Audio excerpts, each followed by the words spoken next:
Hello, everyone. Today, we've got an amazing conversation with CZ. He's the founder of Binance. He's one of the most successful entrepreneurs of our lifetime. He's one of the wealthiest people in the world. And he's also someone who came from absolutely nothing. He was born in a village in China. As you're going to hear, this story is incredible. It's one of the best entrepreneurship stories in our lifetime, but also it is one of the most important stories in all of crypto because it ultimately explains one of the predominant exchanges in the industry, how it came to be, how they rose to all of the success that they've had, and then what happened when they went through all of the pain when it came to the legal issues that they faced.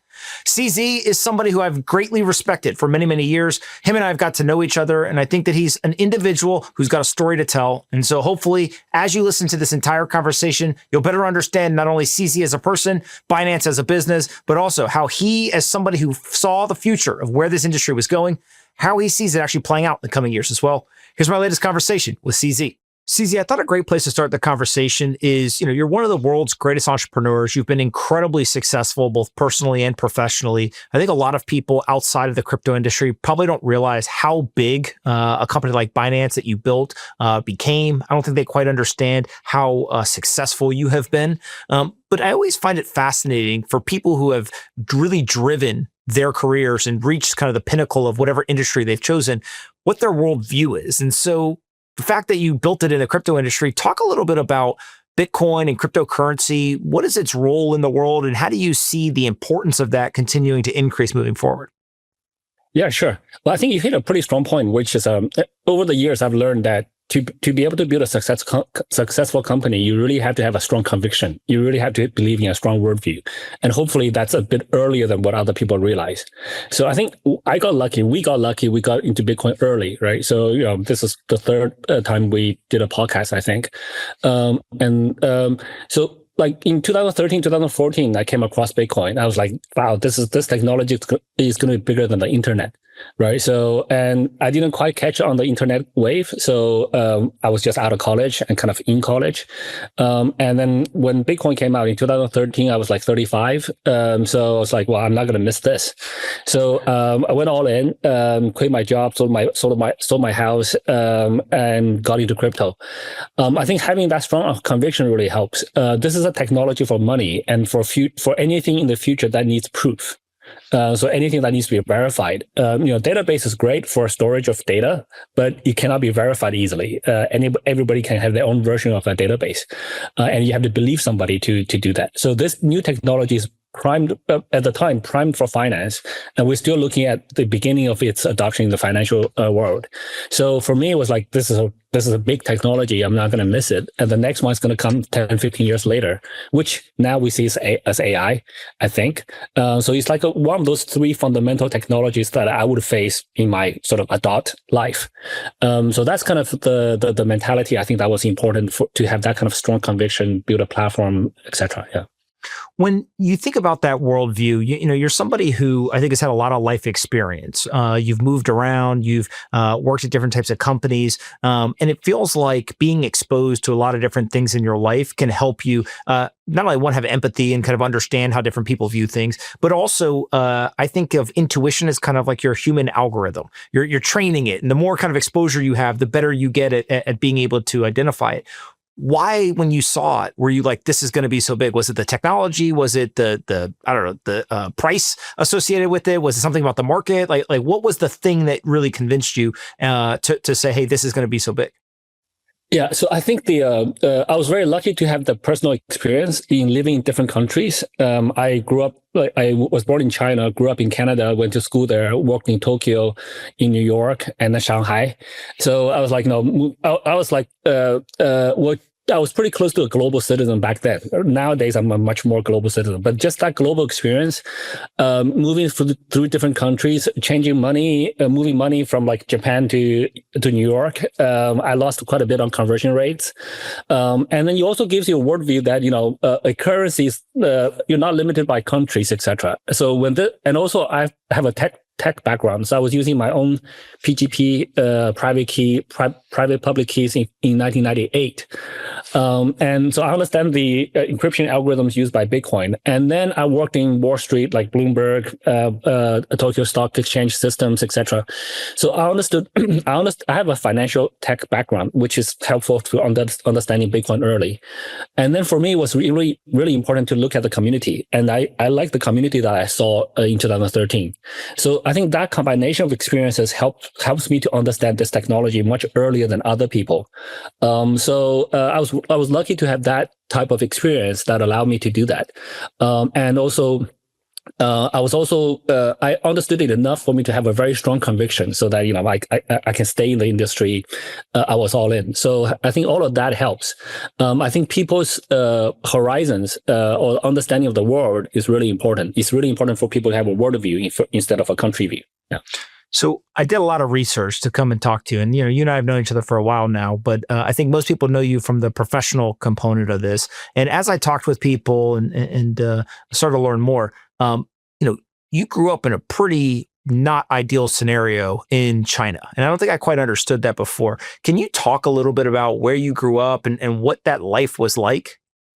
Yeah. So I was born in a village in like rural China. I moved from that small town to a real village before I can even remember. The place I grew up at that I remember, we didn't have running water. We didn't have electricity. Even when I was in elementary school, I was studying under oil lamps with like a glass cover. So a few years later, we got a water pump that you can pump water out. And then a few years later, we got electricity. And then I moved to a small city in China, and then I moved to Canada. So that was all before when I was 12. So that's like my life went through quite big changes over time. Even when I was in Vancouver, my parents were teachers when they were in China. But in Vancouver, my dad was studying as a professor, or studying to become a professor initially. So my mom, because she didn't speak English, she had to work in a sewing factory, sewing clothes. Right. So she left at 7 a.m., came back around 7 p.m. It's like close to minimum wage. So we were like we're not starving, but we're kind of at the bottom tier of the society. But we never had any debt. The Chinese parents always have savings. So we went through that. I was like the second generation immigrant. So I saw how hard my parents worked to give me that opportunity to be able to have a world platform. So I think that mentality also helps. So that's why I'm relatively frugal. I don't have a lot of luxury habits, but I work really hard. So that combination also helps, I think. So that's kind of my upbringing. But I consider myself extremely lucky. Going from with no running water, we had my mom used to have to go to a well about 300 meters away, carry 2 buckets with a bamboo stick on her shoulders to get water for the household. So going from that to where we are today is it makes you appreciate life a bit more. Yeah. Well, what's interesting to me is I think many people would associate you and the work that you've done as kind of being on the tip of the spear of innovation, right? And technology. And so much of the success that you've had, I think, is embracing new technologies. What you're describing is a world where it sounds like there was almost no technology, right? No running water, no electricity, like all this stuff. Did you know growing up that you guys didn't have a lot? Or was it just, hey, everyone around me has kind of similar things, and so this is how I think everyone lives? So when I was growing up, I just thought everyone was the same as us. I still have that mentality. I think everyone's the same as us today. So when I compare horizontally, people compare to the guy next to them, right? So in the village, everyone's the same. In fact, my parents are still teachers, so they're actually slightly above average in that village. But then when I moved to a bigger city, I was like, wow, this city is much better. Right? The city, when we moved to the city, that city called Hefei, it hosts one of the top universities in China. Inside the university campus, they have paved roads, they have cement roads. That was a new thing. That was like, wow, this is pretty good. This is better than the dirt roads. So I've always kind of lived on the sort of middle to bottom, I wouldn't say poverty, but middle tier. But every step up, I was like, wow, the world is much bigger. So over my lifetime, I've experienced seeing the world becoming bigger and bigger and better and better. So I think that also expands my mentality to accept new things. So like all of us early adopters into crypto are usually early adopters. So I think that also helps a bit. But yeah, I've always viewed myself as kind of the same as everybody else, pretty much. So I never really have a superior or inferior complex. I'm not like, I hope I'm not overly arrogant, but also not overly pessimistic. I'm always quite optimistic in general. Yeah. What's fascinating to me is I recently watched the NBA draft, and there was a gentleman who was drafted, and he talked about that for 7 years he lived with a generator, right? They didn't have electricity. The family lived on a generator, and you could feel the emotion that was kind of overwhelming him in the moment, saying, I went from living with a generator for 7 years. My mom sacrificed so much for me to be able to, now play in the NBA. I don't know if you are good at basketball, but you have ascended to the NBA of technology, at least. Talk a little bit about your relationship with your parents, and then, have you ever had a conversation with them where they've said they're proud of you, or vice versa? You kind of had to go explain to them like, hey, we may have opportunity for a different lifestyle now than maybe we grew up with? Yeah. So luckily, my relationship with both of my parents are generally decent. I didn't spend a lot of time with my father. My father's always worked away from home quite a bit of his life, making a better living for us. So I spent more time with my mom. My mom didn't have huge ambitions for me. She's still extremely frugal today. She's like 83, 84 now. She still complains groceries are too expensive, stuff like that today. Right? I'm like, Mom, you can buy anything you want now. So my dad is also quite frugal. My dad, when I give my dad money once, the second time, 6 months later or a year later, I was like, Dad, do you need more money? I can give you more money. My dad always rejected it. He's like, no, I haven't spent a penny of the money you gave me last time. So I've only given my dad money once. So they still live their same life. They haven't changed at all. So they don't want to change their life. So my dad passed away two years ago. So, so yeah, I had both of them are pretty, I would say normal. So I wouldn't say I'm super close with my dad, but I think he had a lot of influence on me regardless. He's quite frugal. He's quite down to the basics. He's not a fancy guy. My mom's the same thing. So, I would say I have a pretty good relationship with both of them. Yeah.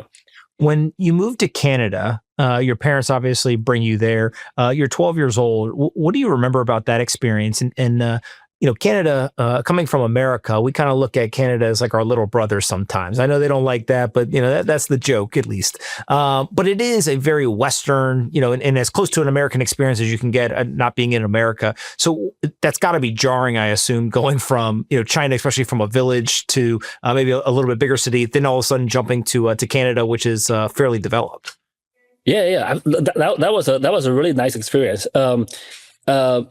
For example, when I landed, my dad had a friend who had a car to pick us up from the airport, right? For me, that was a big thing. I've never sat in a private car in my life before that. In China, you just don't have private cars. I took buses and stuff, but never in a private car. And a few days later, my dad took me to buy a 400 Canadian dollar, fourth-hand used car. I was thrilled. I was like, wow, we have our own car. And then the life in Canada is really good. I think generally the life quality in Canada is quite good. It's safe. There's grass. You play with your friends. School's really good. The school's not that taxing. They're not that high pressure. School's relatively easy. I had time to study English, etc. But overall, just the whole system is just really good. So I had a fantastic teenager years in Canada. And also college years, so which I'm still very thankful. I developed a lot of good habits in terms of playing sports. I played a lot of volleyball in high school. I played 15 hours a week. It's basically 3 hours a day. I was captain for the school volleyball team 4 out of the 6 years. So the later 4 years, grade 8, grade 9, I wasn't, but from grade 9, the second half, I was so I played a lot of volleyball. I did okay in academics. So I had a great relationship with all my teachers in high school. We had a small high school with only, like when I joined, it was only 200 students. When I graduated, it was like about 400 students. So it's a small school. Everybody knew everyone else. So it was like a very, I would say like my teenager years are some of the best years in my life. So that really helped. So I think Canada, I still feel a lot of debt to Canada. I think it's really helped me to grow. Yeah. One of the things that you talked about, my wife, as many people know, is from Bulgaria. And when she came from Bulgaria to the United States, she remembers that they were like solving for X in Bulgaria. And she got here and the American kids were doing like addition and subtraction. And she went from being like the worst math student to the best math student for a period of time. I'm assuming that the Chinese education system was much more intense. What was that experience like going to, from the Chinese experience to move to Canadian? Yeah. So my mom put both me and my sister in school 2 years early because my mom's a high school teacher. So she didn't want to deal with us at home. So she just put us in school. So when I finished grade 8 or like the second grade of middle school when I was 12 in China. But when I came to Canada, they said I'm 12, so I had to go to elementary school. So I went to elementary school for 1 year and then got into grade 8 in the sort of middle school. And then I was taking grade 8 classes, but math, I was taking grade 10. So this is after 1 year delay, I was still taking grade 10 math. And then I participated in a few of the Canadian national mathematics competitions. They're the Fermat, Euclids, etc. Most years I was placed in the top 100. The last year I was placed like the top 25 or something. So I got a couple small plaques and etc. So math is always my stronger subject. So naturally math kind of leads into programming, tech, etc. So that part is easy. English is always harder for me, and naturally as a second language for me. So I also had a very good English teacher in high school. I was probably I was part of the ESL class, English as a second language class initially. Most people from those classes don't get A's in the normal English class. I got an A most of the time in the English class because the teacher liked my writing.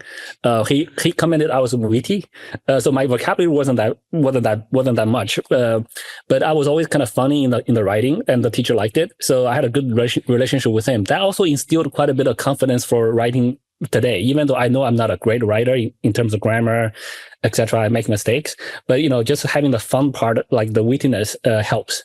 So academic wise, it's a bit different. I was stronger in the sort of mathematics side of things. Yeah. What is the story of your life from you graduate high school and then you find Bitcoin 35 years old, give or take? I don't think I really understand, where did you go? What did you do? It sounds like you went to some of the finance shops, but also you went back to Asia. Just talk us through kind of what you were doing there. Yeah. So in my fourth year, when I was in McGill, right? So the first, I always work every summer. So the first summer I got a software intern job. The second summer I went to the same company. The third summer I found a job in Tokyo, doing an intern. This company worked for a trading system that connects to the Tokyo Stock Exchange. So I was a junior software developer, and I developed some code, doing that. And then the fourth year, the same company gave me a job, and then we were working on a project. The project got delayed, so my manager says, "Can you extend for 1 semester to finish this project because you're now quite an integral part of this project." They didn't want to switch, so I said fine. So I extended for 1 semester, and then the project wasn't finished on time either, not because of me, but so the project extended a couple of times. I ended up never going back to McGill to finish the degree, so I actually didn't graduate from McGill. But then I stayed working in Tokyo. And then later on, I found out that without the degree, it's actually quite difficult for me to get a work visa. So I went through some online distant education to get the bachelor's degree. I transferred most of the credit, got a couple more courses, got that degree. And then I was like, I worked there for a couple of years, and then the 2000.com bubble hit. So most tech stocks got dropped, and then that company I was working for got acquired by a Nasdaq listed company, but that stock wasn't doing well after the acquisition. So a bunch of people were leaving, and then I was looking for a job, and very few companies are hiring. Bloomberg was hiring in 2001. 2001. And so I interviewed with Bloomberg on the phone. We got an offer. I was going to go, and this is summer of 2001. And by September, 9/11 happened. Right. So I called back to say like, well, is the job still there? They said, yeah, the job's still here. Do you still want to come? So like, yeah, I still want to come. So I went to New York on November in 2001. So that's 2 months after 9/11. The streets were pretty quiet. But you know, I went there, everything was fine. I continued to work. I worked in Bloomberg for 4 years. Bloomberg actually helped me grow quite a bit. I joined as a senior developer. But then, very quickly, I got promoted like 3 times in about 2 years. So I managed a team of 60, initially 60, later on 80 people, some in New York, some in Princeton, and some in London, some in Tokyo. They were working on a futures trading system. So that's like my first full on, like that's what I call my second generation trading system that I worked on. And then later on, 4 years afterwards, I got promoted 3 times in 2 years, but the last 2 years, I didn't get promoted. I look at the organization. I was the youngest manager at that level, and I was the only Asian face. Everybody else is white at that time. So I was like, well, I have to wait for somebody to retire or die to like, you know, move up to the next tier. So I started looking at entrepreneurial activities, and then there was a group of guys who were doing startups in Shanghai. I was like, okay, it's actually the same, quite a few of the senior founders in the Japan company I worked for before. They were doing a new startup in Shanghai. So I said, I'm going to join them as the youngest partner out of the 6 people. I was the only Chinese speaking guy. Everybody else is, there's 2 Americans, 2 British, and 1 Japanese guy. So the 6 of us went to Shanghai to start a new startup called Fusion Systems. That's in 2005. And then we did that. We've grown that company to four different offices: Tokyo, Hong Kong, Shanghai, and Los Angeles. The company had about 200 people. Initially, we struggled for a bit, but later on, we eventually became sustainable. Like, you know, we became slightly profitable. The partners are taking decent salaries, have a decent lifestyle. We did that for 8 years. So that's from 2005 to 2013. And in 2013, I came across Bitcoin. I was like, oh, okay, this needs a new thing. I tried to get Fusion to do a Bitcoin payment service provider like BitPay. BitPay would, like, you know, raise $4 million in 2013. I was talking with my partners, like, we got to do like a copycat of BitPay. But the other partners are older. They didn't quite get Bitcoin back then. They said, well, no, we're not going to do it. And I said, okay, well, then I'm going to leave and join the Bitcoin industry. So that's kind of how that history kind of ended out. It's crazy to me how, in hindsight, you could always point to someone's career in terms of what were they doing, what were those details, how do they all kind of line up to each other in terms of eventually what you end up, you know, being highly successful at. But you only can do that in hindsight, right? When you go to Bloomberg or you go to Fusion, you have no clue what's the future has in store for you. So it's pretty cool. Now, you see Bitcoin. What's the first thing you do in the Bitcoin industry?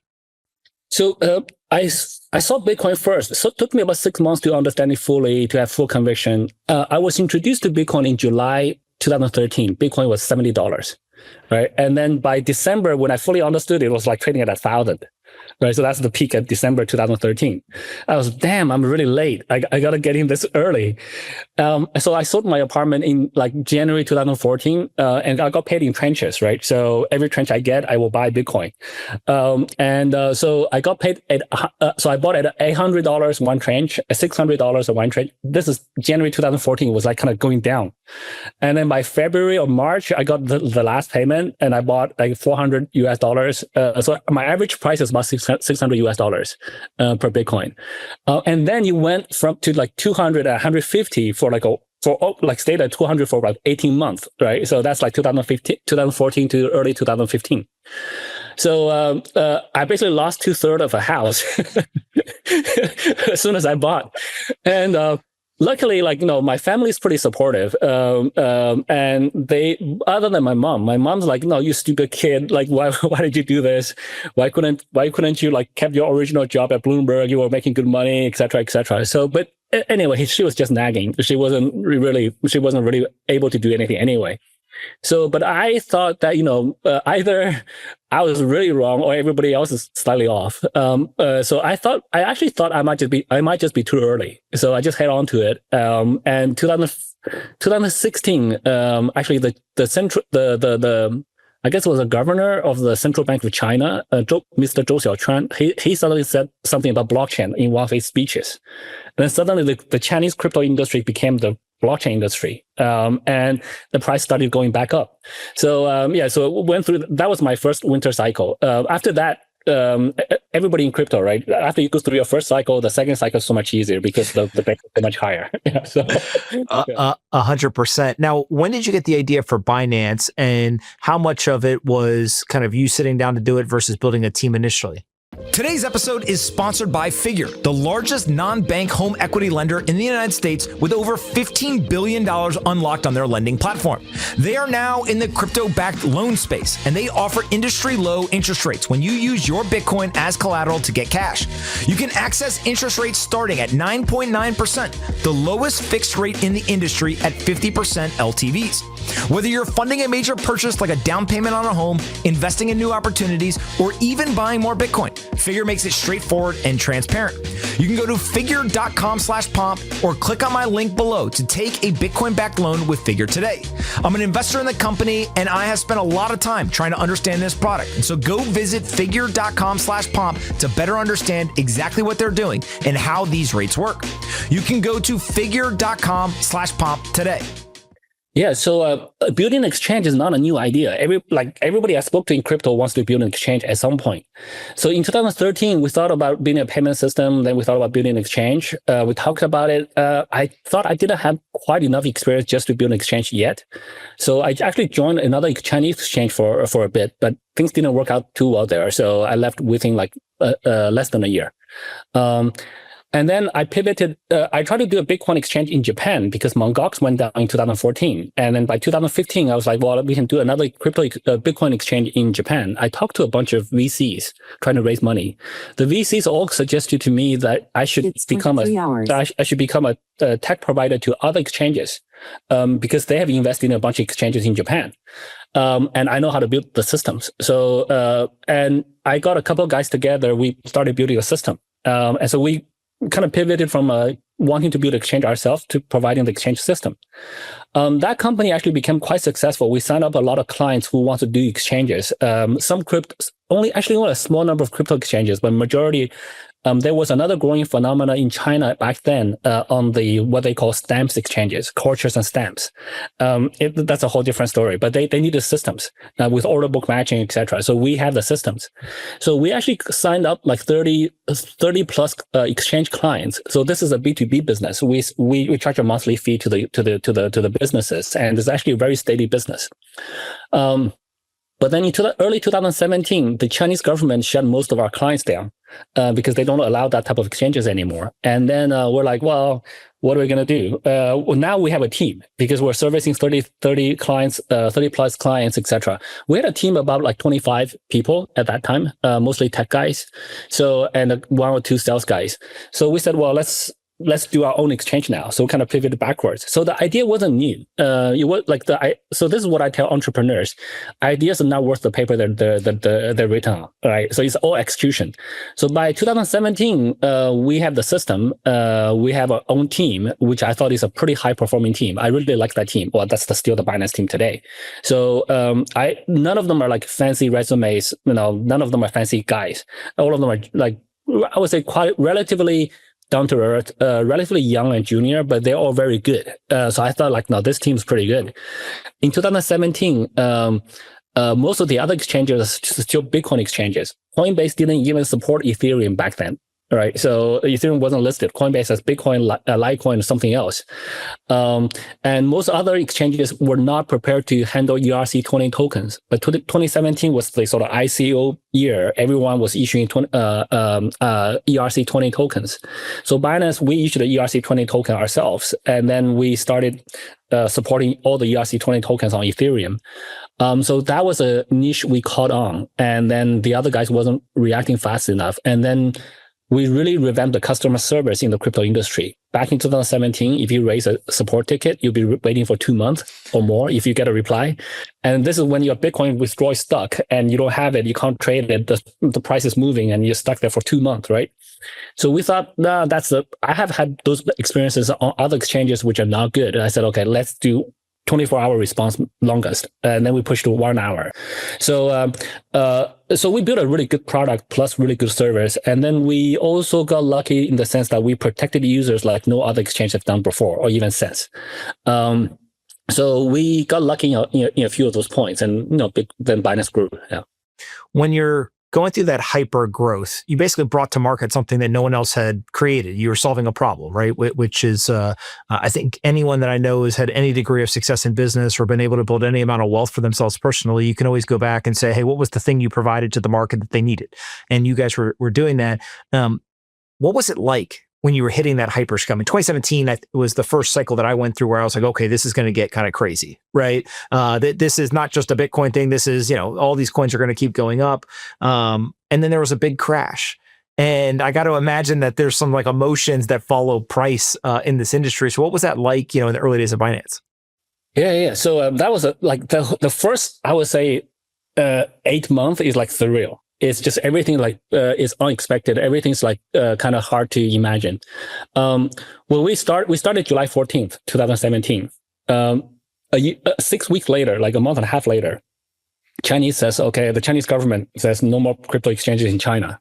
We're like, okay, we gotta pack up. We could shut down or we could pack up and move. Because again, this comes back to my international experience, right? So I was like, it's easy enough to move. I lived in many places outside of China. We can move. So we moved 30 people from China to Tokyo back then. So we decided not have a China base. So that was a bit surreal and kind of hard to imagine for most businesses. And then we didn't have any fiat channels. No banks worked with crypto exchanges, not in China, not anywhere else. So we were forced to deal with the blockchain. So Bitcoin, we were crypto to crypto exchange. So Bitcoin deposit on the blockchain, you can pay to Ethereum, withdraw on the blockchain, etc. But that actually that will limit our user base to a very small number of users per country because most people are more familiar with banks.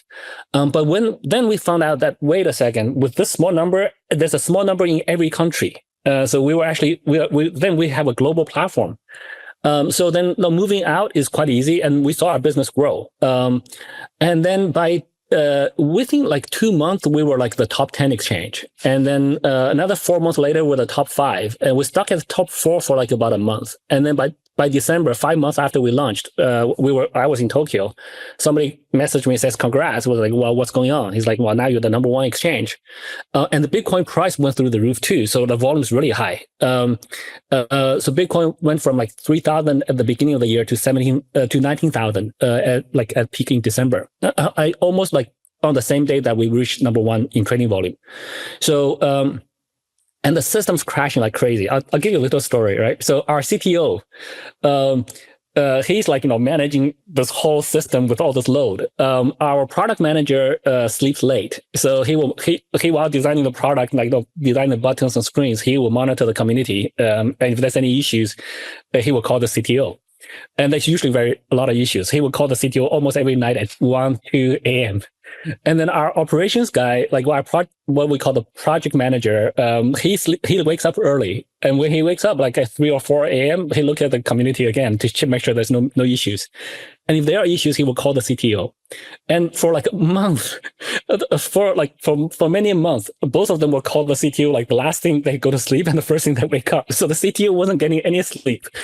When there's serious issues, I'll wake up. So it was that kind of environment for months. And then in January 2018, we hit peaks where we were getting 200,000 registers per hour. We got 300,000 users registering per day, and our system couldn't handle it. It's not just it's not as simple as people think that you just put an email and a password in the database. We had huge backlogs, right? So we couldn't stick to the 1 hour or 24-hour response. So all of that happened, and then actually in January when the Bitcoin price went down, the market became quieter. It actually gave us a bit of breathing room. Like we were literally like swimming before that. So when the market went quiet, our trading volume went down, but we actually got some breathing room to rebuild. We were never really worried too much. For me, like, when Bitcoin was like $6,000, I was fine. I was like, this price is much higher than what we anticipated. So that would be the second cycles that we go through. So that didn't cause, from a business pricing financial perspective, we didn't feel any pressure. Binance has always been profitable since 3 months in. So every single day, yeah. So I was going to ask, how much money do you think you made in the first year? Because it's kind of a crazy story. You launch this thing and it just takes off, right? But to what scale in the early days? I think we made about $1 billion in profit in the first year. I think we are probably the first company to hit $1 billion in profit from startup. And that was what, in only the first like 6 months, really, if you launched in July? I think bulk of it is in the first 6 months or so. But the bulk of it is from month 3, 4 to like month 7, 8-ish. That's like the peak where we had the tremendous volumes. Yeah. So we did some research. There's some other company reached higher valuations faster that got acquired by Facebook. I think they reached $1 billion valuation, got acquired. But in terms of startup profitable, I think we hit the $1 billion profitability the quickest. So in the first year of operations, you hit $1 billion, which is just absurd, right? What are you thinking at that time? Are you like, wow, I'm a genius? Are you like, oh my God, this is going to go away? Like, what are the do you ever stop and you're like, that's pretty cool? Do you celebrate the $1 billion milestone? Well, actually, I took a much more balanced mindset back then. I was like, well, this is based on Bitcoin price at today. When the Bitcoin price goes down, because we hold our profits in crypto, so we don't convert into US dollars because we believe that crypto longer term will rise higher. So there will be volatilities, but we can handle it. So I thought that we just gotta make sure that we have enough cushion to survive any downturn. So that was like in my head. It was like, no, we just want to make sure let's not get too excited right now. Let's not distribute all the earnings, and then on the next downturn we will be in the red, right? So we got to survive. So yeah, and then the price actually did went from like $20,000 to $3,000 in late 2018. So yeah, so back then I also the profit numbers shadowed by the amount of assets on the platform. Right. So the amount of user assets on the platform, when we had to like rearrange cold wallets, we'd be transferring billions of dollars. And the first time you do that is like really shaky. But after you do that a few times, it's like, oh, that's just a number. So you kind of, your mind gets numbed to the number. It's just a number. And you look at your own wallet, you don't have that much money. So when I look at my own personal wallet, I never cashed out. So I don't have any money. So I didn't really, it was like more of a virtual number. We're in a virtual industry. So yeah. I remember I was in New York City and I was walking, and I can't remember if it was 2018 or 2019, but all of a sudden, all over at the time Twitter, Binance gets hacked. And I remember reaching out to someone on the executive team at Binance and saying, are you guys okay? What is there anything that to do to help? And it was chaos because everyone's trying to figure out what happened, where's the money, all this stuff. Talk about that, because I think that when people hear, oh, Binance went from 0 to $1 billion in profit in the first year, everything's amazing. You guys had just as much, I think, kind of challenges and pains along the way as every other company in this industry, right? Yeah, absolutely. So that happened in May 2019. So we suffered a hack where the hacker emptied our BTC hot wallet of 7,000 BTC. So at the time, it was about $40 million. So we shut down withdrawals for a week, and then we kept trading on because we didn't want the price fluctuations to be out of sync with other exchanges. And then within like a couple of hours from the hack, I did a live AMA. The live AMA was actually scheduled beforehand. I was going to have a monthly AMA. It was just like the next morning. So I went on it, and people analyzed my posture, my expression, saying that we had the funds to back it up. Just to give some context, back in 2019, $40 million was probably we calculated it was about a month of revenue. So it wasn't like, it wasn't going to bankrupt us, but everyone's very edgy, right? So we were very nervous too. We're like, like, is that the only thing that they can take away? We were like, no. So this is always the biggest risk in crypto is security.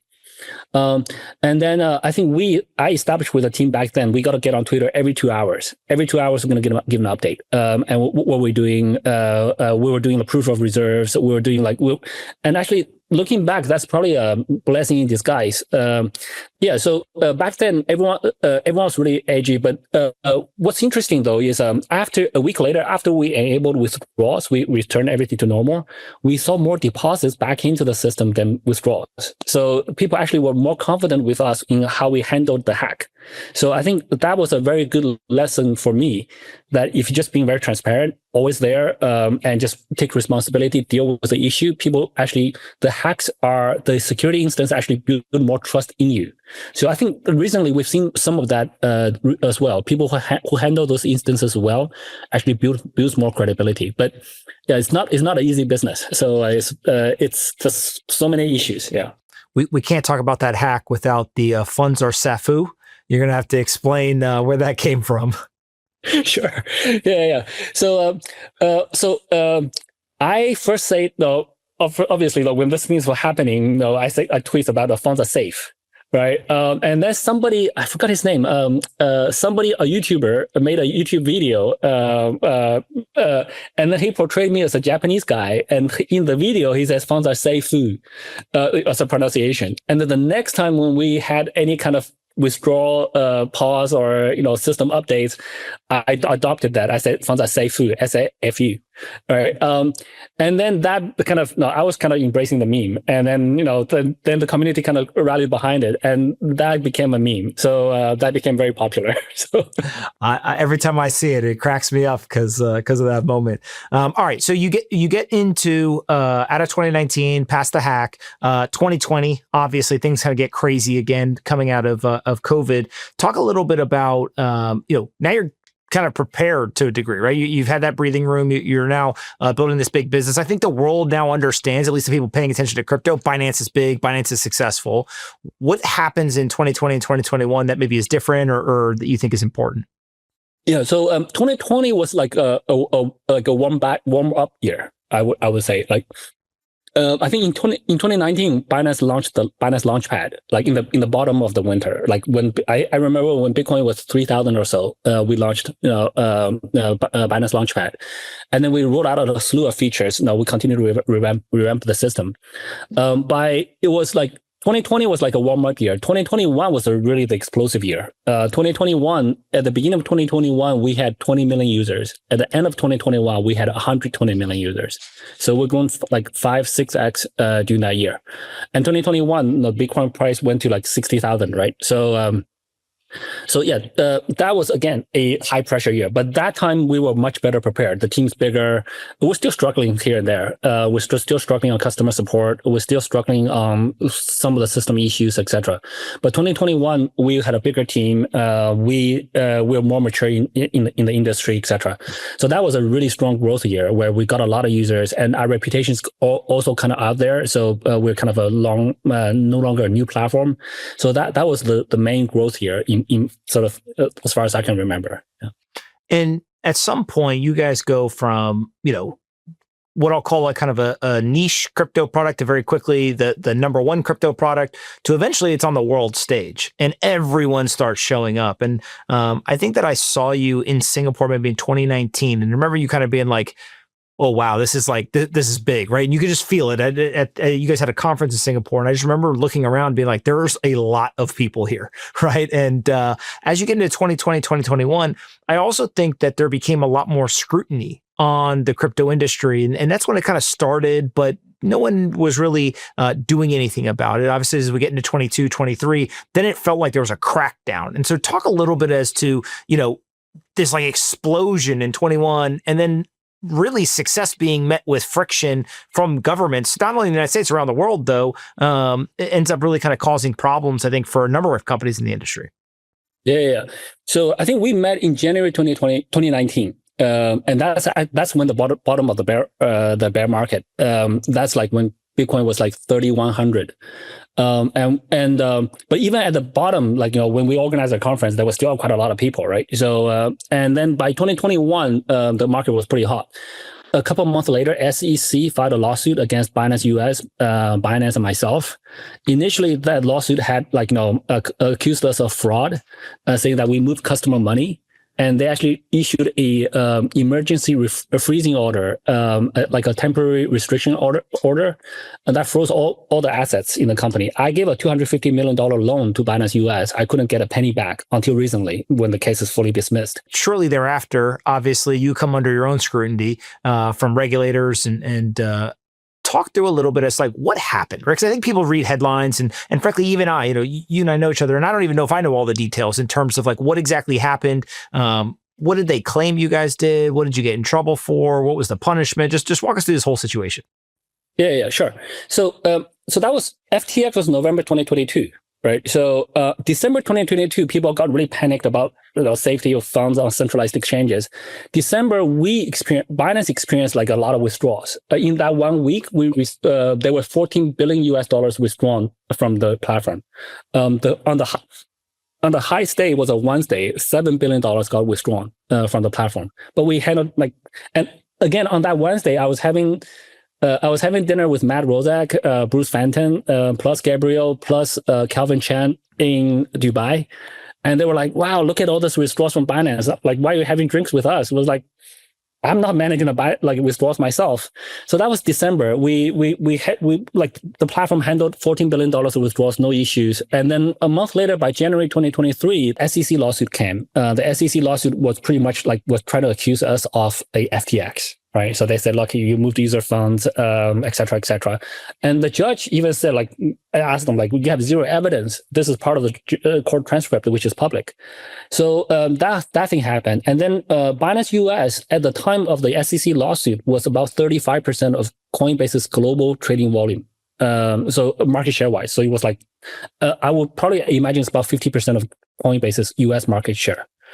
After that lawsuit, Binance US lost the banking channels. It dropped to about 1% of Coinbase's volume. So it went from 35% to 1%. So that's how much impact that is on our business. And then after that, it became the DOJ stuff. So the DOJ came later. So the DOJ stuff, I have a plea agreement with the DOJ. I cannot say anything that violates the plea agreement.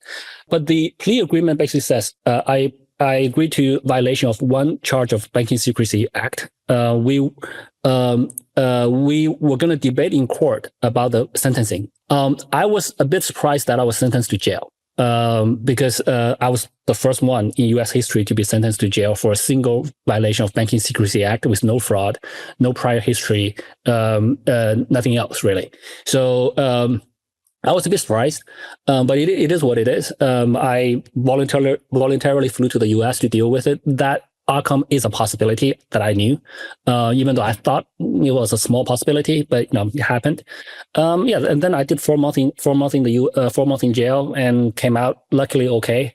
So you were outside the US while this was starting, and then you voluntarily flew to the US, which there are many people throughout history. There's a famous story. I don't know if you know the story of a guy named Mark Rich, who he actually invented the oil spot market, and he got in trouble and he fled the US. He went to Switzerland and he refused to ever come back. Right. And he actually got pardoned at one point by Bill Clinton. And I think there's a book called The King of Oil that I read years ago. And it's just a fascinating story. Right. I read that book. Did you read it? Okay. I read that book like a textbook. So I read all the books. I read quite a lot of books about people getting pardons. I read Mike Milken's book. Witness to a Prosecution. I read multiple books about Mike Milken, etc. So yeah, I read all of those books before I flew to the US. I read them like textbooks. All right. So, but a big thing is in Mark Rich's case in particular, he left the United States, and I don't think he was he wasn't born in America. He'd become an American citizen. He fled, and then he stayed away. He never came back to the United States ever again. I think that there's an element of you voluntarily coming of, sure, maybe you didn't think that there was a high probability of going to jail, but you still came. And, I don't think anyone would suggest, hey, you should not come face the charges or, run or anything like that. But I do think that there's plenty of people who would do that, right? They would just say, hey, I'm not coming. And so what was like the calculation, or, you can't talk about like the conversation with your lawyers, but just like, what was that like? What were you feeling? Did you talk to friends or family or what as that was all playing out? Today's episode is brought to you by Xapo Bank, where eligible members can unlock the power of Bitcoin without selling it. Need cash fast? With Xapo Bank's Bitcoin-backed loans, you can access 40% of your Bitcoin's value, borrowing as much as $1 million for a full year with low interest rates, zero fees, and no early repayment fees either. Now here's the best part. You keep your Bitcoin, meaning you get to watch your holdings grow as the price of Bitcoin increases. Whether you're looking to buy a house, fund your child's education, or seize an exciting investment opportunity, these loans give you the flexibility to access cash without selling your Bitcoin. Unlike traditional loans, Xapo Bank's Bitcoin-backed loans have no minimum repayments, no early repayment penalties, and the flexibility to settle your loan in USD or Bitcoin whenever it suits you. It's liquidity entirely on your terms. Xapo understands the unique needs of Bitcoin holders. That's why they have developed a product designed specifically for you. With over a decade of experience in the Bitcoin space, Xapo Bank has been a trusted partner for those looking to make the most of their Bitcoin while keeping it safe. Your Bitcoin stays safe in your vault, untouched, never lent out, and secured in a global network of military-grade bunkers with cutting-edge security technology. Head to xapobank.com/pomp to learn more. That's xapobank.com/pomp. Go check them out at xapobank.com/pomp today. Today's episode is brought to you by Bitcoin IRA. Are you a crypto investor with a retirement account, but don't have any crypto in your retirement account? Listen up, this is for you. Bitcoin IRA is revolutionizing the way Americans save for retirement by helping smart investors diversify their savings with access to over 75 cryptocurrencies. With world-class customer service, military-grade encryption, and a vertically integrated licensed trust company, it's no wonder more than 200,000 Americans trust Bitcoin IRA to secure their financial future. Get started. It is quick and easy. It takes just 3 minutes to open an account. Once you're set up, their team of IRA specialists will reach out to guide you through every step of the process. Whether you're transferring an IRA from a legacy bank, rolling over an old 401k, or starting fresh with a new contribution, the Bitcoin IRA team is here to help you get access to real crypto in your retirement account. And here is the best part. As a Pomp podcast listener, you can earn up to $1,000 in rewards when you add funds to your account before tax day. Search for Bitcoin IRA in the App Store or visit bitcoinira.com/pomp to join 200,000 Americans on their journey to upgrade their retirement. That's bitcoinira.com/pomp to upgrade your retirement today. Yeah. So it's a very difficult process. I don't know how to describe it so that people get it. It's unimaginable, I would say. Even through the process, there are multiple times where you think about the choices, right? And there will be friends or lawyers giving opinions and advices, etc. So there's all of these things going on, and you're reading books about what's happened, the type of lifestyle that Mark was going through, his office, his building, his security, all this stuff. And multiple times you have to think about, if I make one choice, there's a very high chance I will be living life as an international fugitive. Right, so I will have to be very careful about every border I cross, etc. And my business is going to be destroyed. On top of that, a lot of our users a lot of BNB holders will suffer. The BNB price will definitely tank, this is just going to be a lot of damage in the industry. Even the BTC price will probably get hurt. We saw like when FTX went down, BTC price got hurt pretty bad as well. So that's so there's one choice, which is I can probably live a reasonable life, holding out in a few countries. There are quite a few countries you can live in without extradition treaties to the U.S. But I thought, overall, that's not a lifestyle for me, right? That's not a running, hiding, running away from things. Avoiding is not the lifestyle that I want. I did have some trust in the U.S. justice system. I thought, overall, regardless of all the politics, the war on crypto, Operation Choke Point, all of that stuff, that's politics. I still have a degree of confidence in the U.S. judicial system.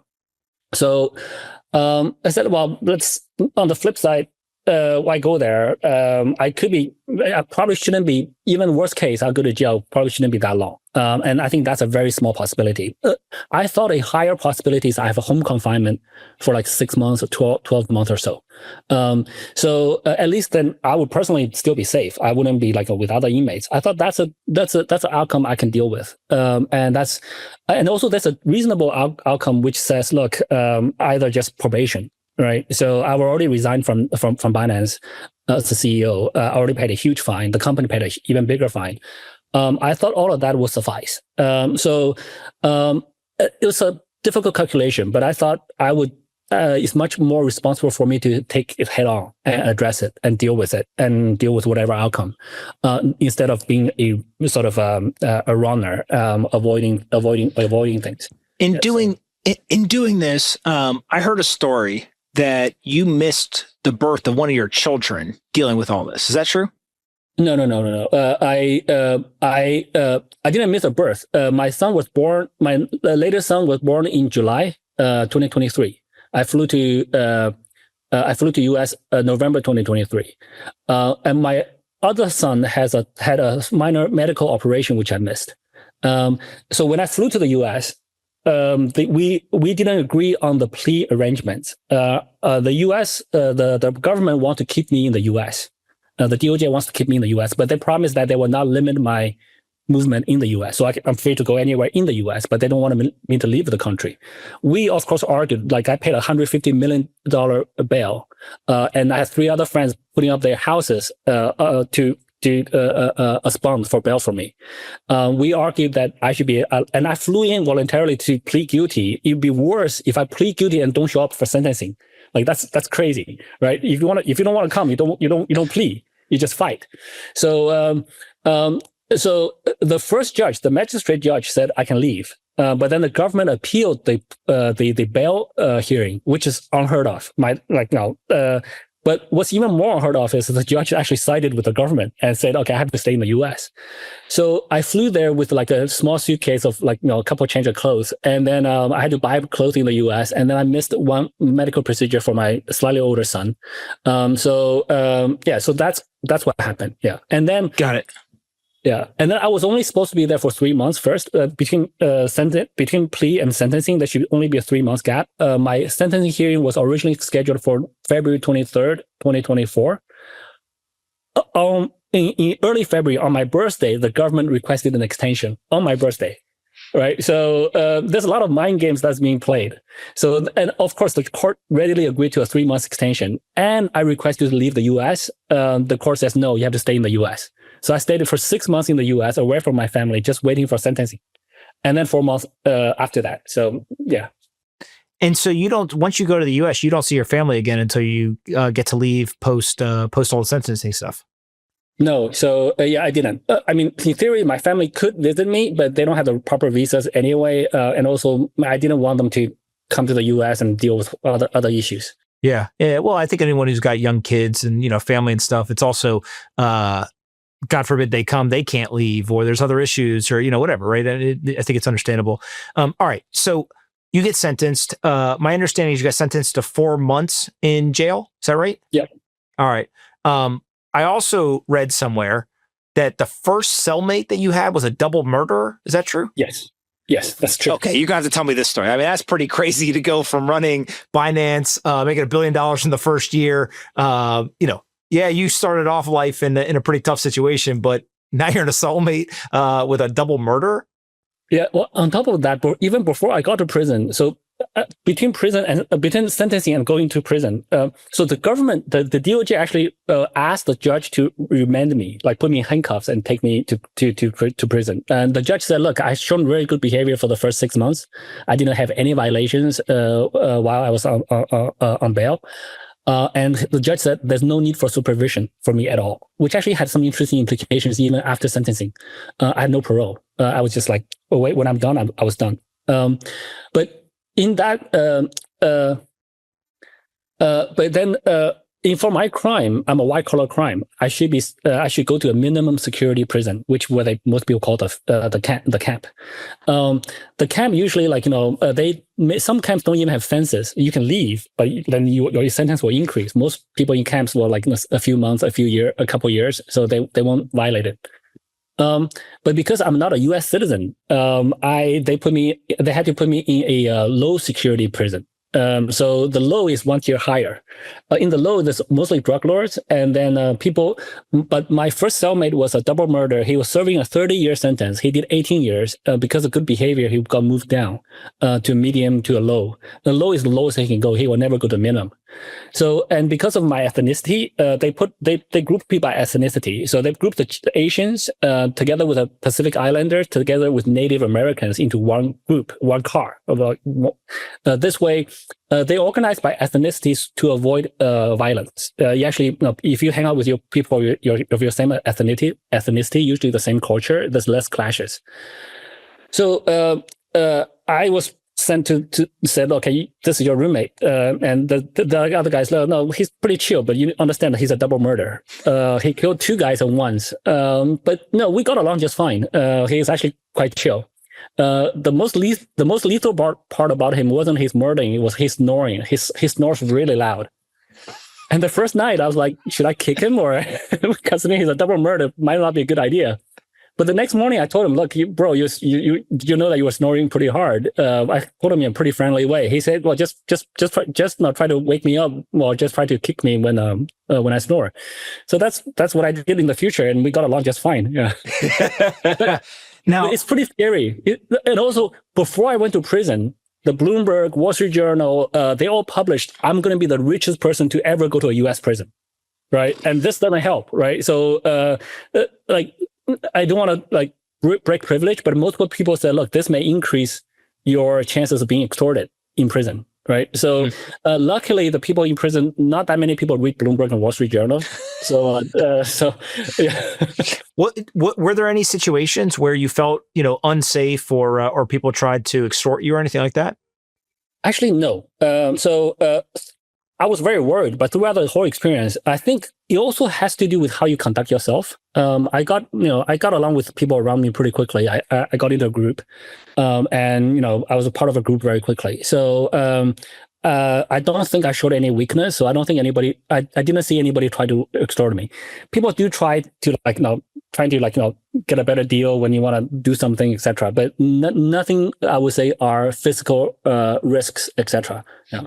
Now, I got to imagine if somebody is sitting in a low security prison and a very wealthy, successful person shows up, they got to ask you, what do I do with investing? How do I learn? Is there any conversation around you trying to educate them while they're on crypto or Bitcoin or any of that stuff? Yeah. So, there's inmates and their guards. So the inmate event was pretty soon. The word passed around. They figured out who I am, and then they were like, "Oh, they." But luckily, a few guys want to learn about crypto and want to learn about investing, and they were like, "Okay, well, fine." So we got books sent to the prison. So I had a little kind of study group with them. I sit down with them for 30 minutes every day. I give them some homework to read. They ask questions, and there were like 9 TVs in the unit. They actually changed one of the TVs to like a financial channel, which is they started looking at Bitcoin prices, etc. So which is kind of interesting. So actually that group also I felt that group also probably helped me to avoid quite a lot of trouble, because once you have a group of guys who are supporting you, you generally, other people pick on you less. And then there's a group of guards that figured out who I was. And the guards asked me, hey, is this a good time to buy Bitcoin? My response is pretty simple. It's like, I don't have internet here. I don't have information. So I don't even know what price it is, even though I do know, because I have my friends sending me messages about just the sort of general market updates. But I just told them that, and I said, look, I don't have information. I can't give you any advice. I wouldn't know. But the guards mostly took it pretty well. So far, I think I did not see any major violence in prison. There were some fights, but not related to me. So I think mostly the U.S. prison system, at least the minimum security that I was in, I didn't see any major violence. Now, we talked about Mark Rich, which it's hilarious that you read that book, and I love that you said you studied it like a textbook. Michael Milken. There's many examples of people who were either accused of, convicted of, or even put in jail, who have been pardoned. I think that we have seen the existing administration pardon a number of people. Some of them have drug offenses or things that I think are considered more kind of non-white collar. And then we've also seen a number of white collar criminals who have been pardoned as well. My understanding is that there's an entire process here, but is that something that you're trying to get approved? What is that process like? Kind of walk us through, your thoughts on this idea of a pardon. Yeah, so I think I don't know that process that well, but as any felon, everyone wouldn't mind a pardon. Right. So, and especially in my case, I do think that there's probably some politicalness in my case, where 5 days before my sentencing, Senator Elizabeth Warren declares war on crypto again on national TV and writes a public letter to the DOJ. So again, whether that's political or not, I cannot comment. So I personally wouldn't mind. I obviously wouldn't mind a pardon. But that's a process for the lawyers. I actually don't know that process that well. I wouldn't want to comment on it too much. Yeah. But also, yeah. And speaking of kind of this like idea of lawfare, right, where they're writing this stuff, how do you think through, okay, there's certain things that you're accused of. You obviously pled guilty. I think that people say, hey, there's a process that gets played out. You said earlier that you have this, confidence in the judicial system. But do you think that there was lawfare involved in the, kind of investigations and prosecutions and stuff like that? I think on the SEC front, I think it's very clear that I can say that there's definitely lawfare there. I think the case got dismissed now with prejudice. So we can see that this new administration are much more reasonable in terms of how to regulate the market. I think they understand the nuances of being a new technology, new industry, etc., and the balance between encouraging innovation versus protecting, at the same time protecting consumers. So I think we've seen that attitude difference. And also not so much on my case, but if you look at our President Trump, so I thought he was like a prime target for lawfare and for political target too. Like when I was in prison, right? So I got into prison in the end of May. By July, I saw, President Trump went to Nashville to attend the Bitcoin conference. I was like, wow, this is cool. And then he declared he's pro crypto. And then I think it was Kamala Harris that also declared she was pro crypto. I was like, wait a second, I'm still in jail here less than 2 months, and now the government's pro crypto now. And also I read the President Trump's charges. He got a criminal charge for bringing some documents to his bathroom to read. I mean, like, that's crazy, right? If my employee did that, I would give them a bonus. Right? Then the guy takes it like some confidential company papers, reading it in his bathroom. The guy's working really hard, right? So the guys literally have zero other time to using every minute of his time to read stuff. So I thought that was a bit extreme as well. I think the last administration was against crypto. I think that was pretty clear. With Elizabeth Warren, declaring war on crypto multiple times. With Gary Gensler initiating lawsuits, etc.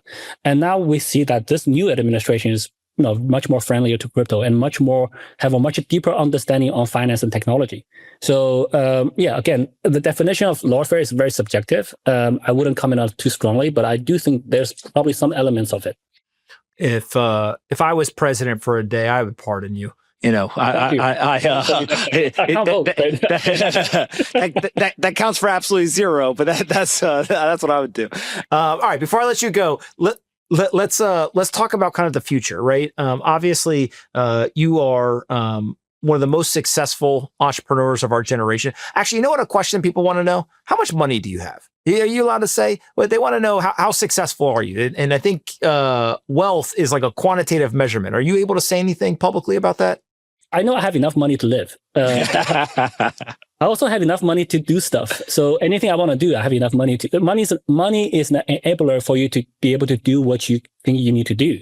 That are, in my case, it's not so much playing golf and all this stuff. That stuff is, I can handle that. But if I want to do a business that helps people or that that have positive impact, I have enough resources.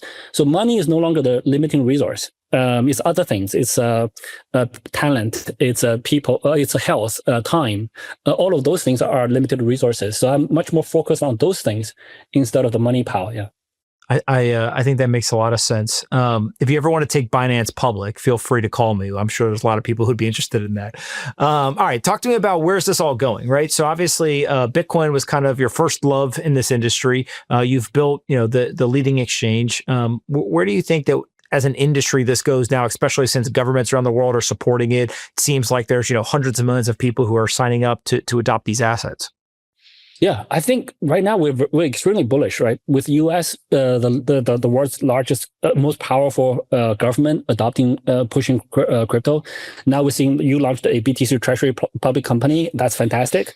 So I think we're going to see a lot more institutional adoption, both on the ETFs, on the public treasuries, BTC Treasuries. A couple companies launched BNB Treasuries, the Ethereum Treasuries. There's a whole bunch of. So I think we're going to see the traditional equity markets coming into crypto in a big way. We're going to see a lot more innovation in terms. I think there's going to be an intersection between AI. Well, there is an intersection between AI and blockchain. I think that's only going to get bigger. And I think I'm also seeing a lot of governments adopting blockchain for government solutions, like decentralized IDs, land title rights, healthcare benefits, welfare distributions, taxes. All of that stuff is happening too. So I think we're finally seeing blockchain expanding beyond just a trading or finance single dimension kind of thing. Now it's going to a multi-dimension thing. So I think all of those things are happening, and all of those things are really, really good. So I think I actually didn't expect. If you asked me this like 9 months ago, I would not have said this. Like we will be in this kind of environment. But this also speaks volumes to the government structure, where the elections can change. It can bring in new ideas and innovative leading ideas very quickly. So I think with U.S. leading, the rest of the world will follow on the policies. And we would love to help the U.S. to become the capital of crypto. We would like to contribute, but right now we're limited in some ways. So we hope to be able to contribute more in the future. But it's kind of crazy, right? Like you guys are the biggest crypto exchange in the world. You're not in the United States. We want to be. And also, when we look at the market, right, the U.S. exchanges charge about 10 to 20x of these fees. What we charge. But everything else in the world you buy them cheaper from the U.S. Like I use Amazon, right? Everything else you buy on Amazon is cheaper in the U.S. It ships faster. It's anything you do, it's cheaper in the US. Hamburgers are cheaper in the US.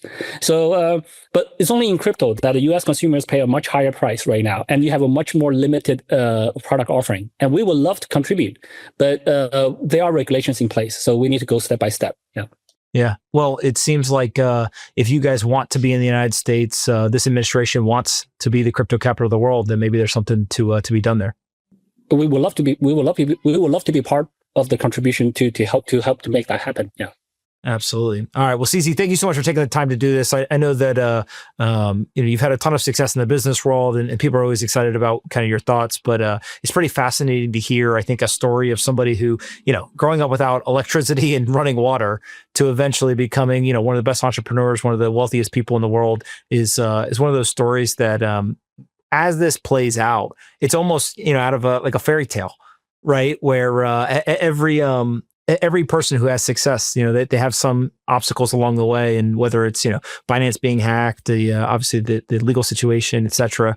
One thing I think I've always admired about you is just keep chugging along, right? And you kind of deal with it and keep pushing forward. Absolutely. So I think we're just onwards, right? So we got to put in this word or simulation that I call it. We got dealt with a hand putting in a situation. We just got to do the best we can. We just got to keep moving forward. And also, I want to thank you so much for all your support along the years. And we've never really spent that much time in person, but I've always respected what you have done, how much you've contributed to the industry, and always also be a level-headed voice in this industry and also in America overall. So I really appreciate everything you've done. So yeah, looking forward to do more together and onwards. Sounds good. We'll talk soon, okay? Yep. All right. Thanks, Pomp.